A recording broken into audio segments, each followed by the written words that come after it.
The impact of the Korean War extends well beyond the Vietnam era. South Korea remains a drastic contrast to the North in such significant ways: human rights, democracy, interaction with the outside world, friendship with the United States, for reasons which stem directly from the outcome of that war. Since 1953, North Korea has descended into a frightening state of isolationism, totalitarianism, and militarization, all fueled by a poisonous loathing of the United States. Today, just as the term the War of Northern Aggression still lingers in this country, North Koreans speak of the victorious Fatherland Liberation War, a patriotic war fought against American invaders and their allies. America's relentless bombing, 635,000 tons of it in all, and repeated threats to use atomic weapons against Korea in the early 1950s are kept fresh in the minds of today's citizens. Seen from a different angle, its death-dealing radioactive cloud spreads for miles above the Pacific. North Korean government and propagandists have created an enduring message that the United States should be seen as a ruthless, hated enemy, and that the country must defend itself against such an overwhelming foe by developing a nuclear stockpile of its own. North Korea's actions endanger the people of Northeast Asia. They are a blatant violation of international law, and they contradict North Korea's own prior commitments. As has been demonstrated repeatedly this past year, the threat of a nuclear Korea is still very serious. The story of how that threat grew to become so severe is badly incomplete without mention of the Korean War. The reviving of the historical memory, moving Korea from the forgotten war to one that seems pertinent, is contemporary issues demand that we look at it more seriously. Simply put, we owe it to ourselves to remember the Korean War, so as to better understand the many ways it has and continues to influence the course of modern history. The millions of soldiers who served in that war, including over 2 million living American veterans, are certainly worthy of remembrance. As are the American statesmen who, as Henry Kissinger wisely described, took a historic gamble by committing forces to a distant land which only a few months before they had declared to be irrelevant to American security. Moreover, forgetting the Korean War sets a dangerous precedent. If we rush to forget wars because we are not proud of them, we did not clearly win them, and because they dragged on for far too long at the needless cost of many American lives, what will our attitudes eventually be towards more recent conflicts like Iraq and Afghanistan? Iraq, we're not going to want to remember. Afghanistan, we're not going to want to remember.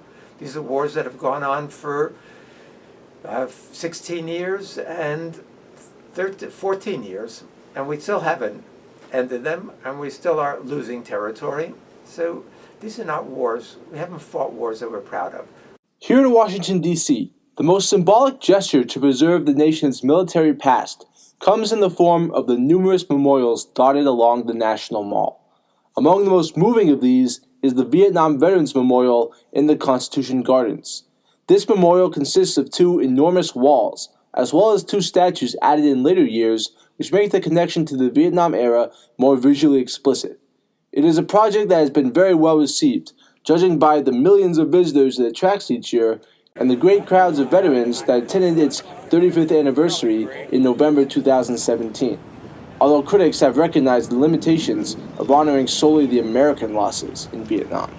So the Vietnam Memorial Monument, the 2 walls now, with 58,000 plus names, are 492 feet long. If you included the names of the 3.8 million Vietnamese, the over a million Cambodians and Laotians, the Brits, the Aussies, the Thais, everybody else who died in that war, it would actually be more than 8 miles long. And that would be a fitting monument to the Vietnam War.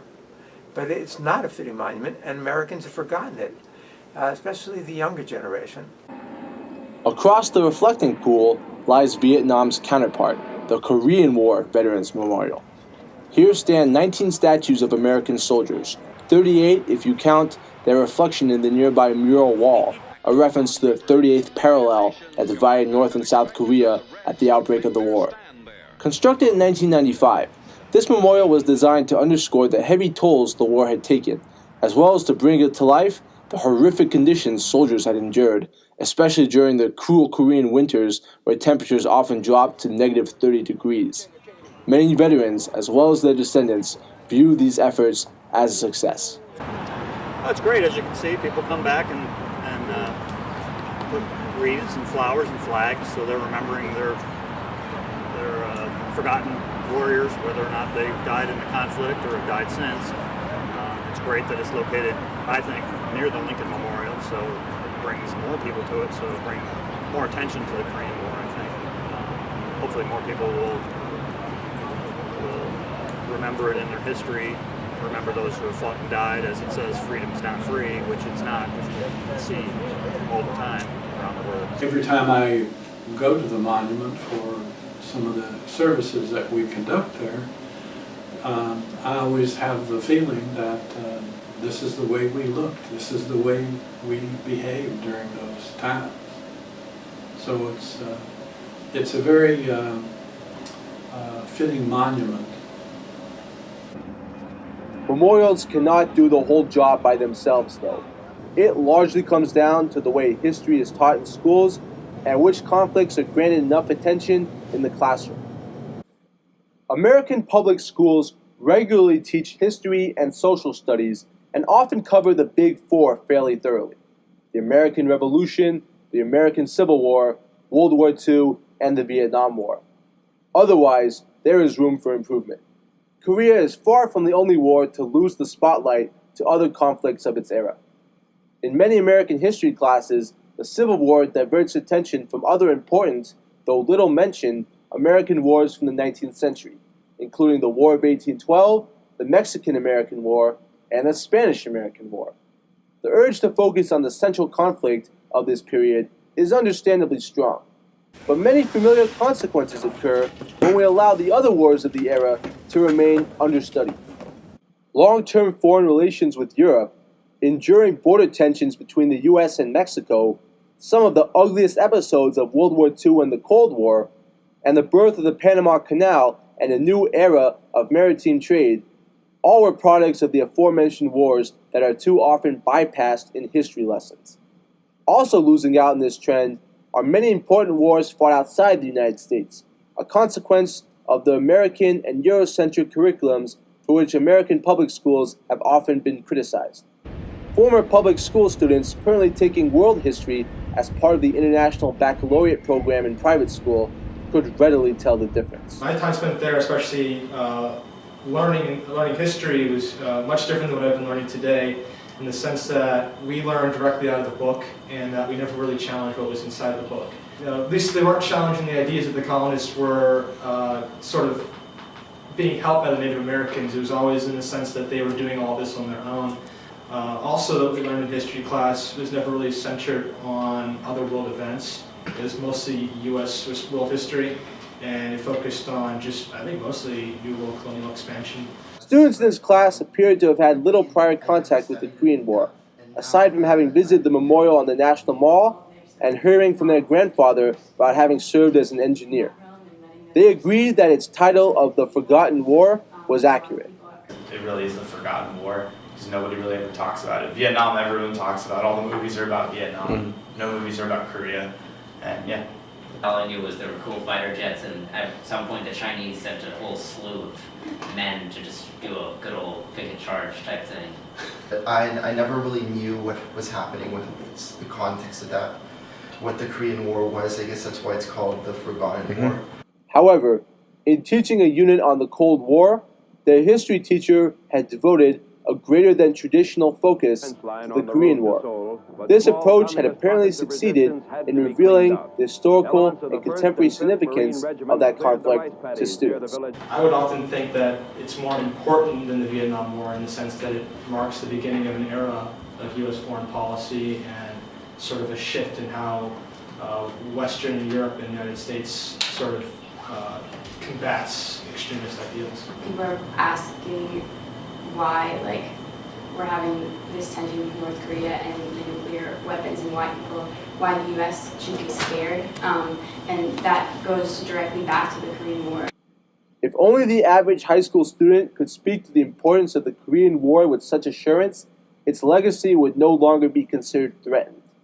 Unfortunately, that seems quite unlikely in a country where fewer than 20% of high school students are deemed to be proficient in history, according to the National Assessment of Educational Progress.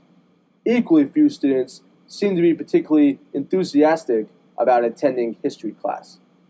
Whether we do not have the strength to confront uglier periods of our past, whether we get distracted by more prominent and triumphant conflicts, or whether we simply do not put enough effort into teaching and studying history at all, there are many factors which allow us to continue regarding countless wars as forgotten. The downsides to this trend are real and alarming, as any scholar of history can acknowledge.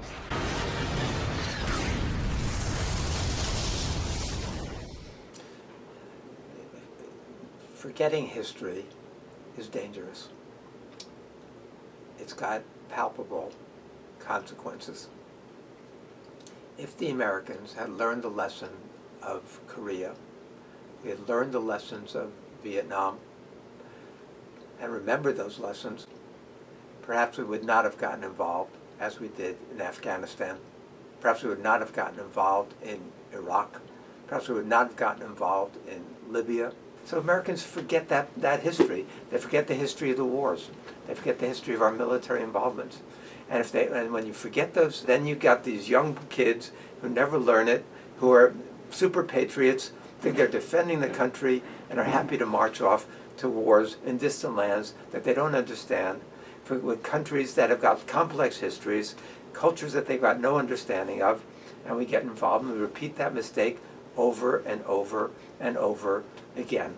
Every time we don't dig back into the history to understand some of the origins of these issues, we lose something, and we lose the ability to really understand it critically, whether it's division in Korea or the border with the US and Mexico, two areas that we've allowed to be forgotten, and maybe two areas that we have some historical blind spots that impact our thinking today.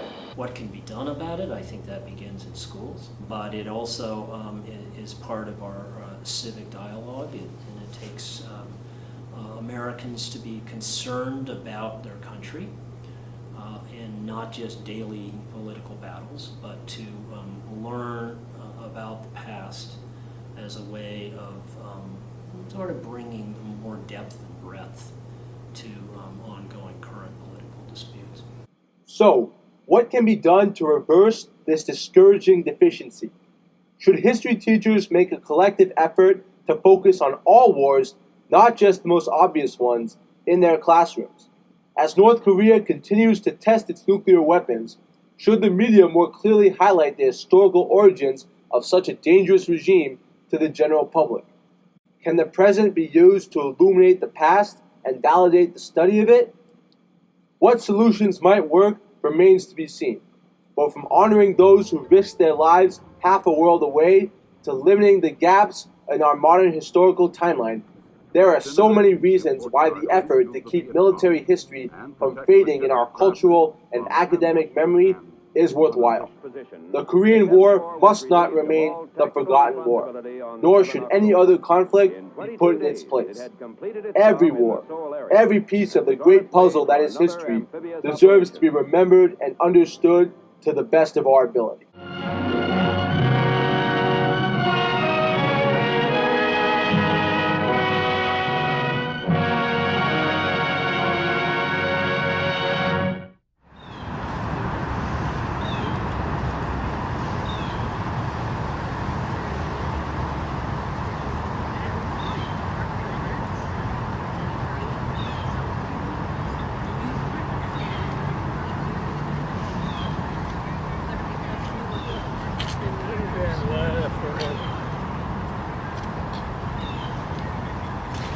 They do